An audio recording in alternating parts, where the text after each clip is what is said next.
দেখ, যারা তোরা 2025-এ নবোদয়ের এক্সাম দিবি তাদের জন্য একটা অঙ্ক আছে, এটা ট্রিকের মাধ্যমে আমি করাবো। অঙ্কটা অনেকবারই আছে, বারবার আছে। অঙ্কটা হচ্ছে যে একটা আয়তক্ষেত্র আছে যার দৈর্ঘ্য হচ্ছে 10 মিটার, প্রস্থ হচ্ছে 5 মিটার।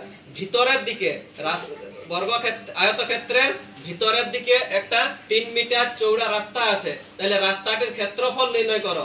রাস্তাটির ক্ষেত্রফলের নির্ণয়ের একটা সূত্র আছে, দৈর্ঘ্য প্লাস প্রস্থ মাইনাস 2 গুণিত রাস্তার চৌড়া ইনটু 2 গুণিত রাস্তার চৌড়া। তাহলে দেখ, দৈর্ঘ্য কত দেয়া আছে?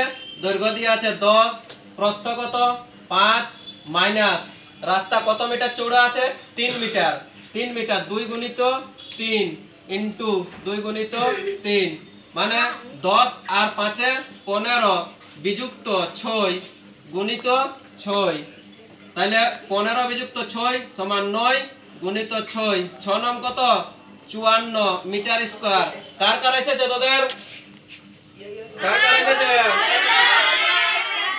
ঠিক আছে।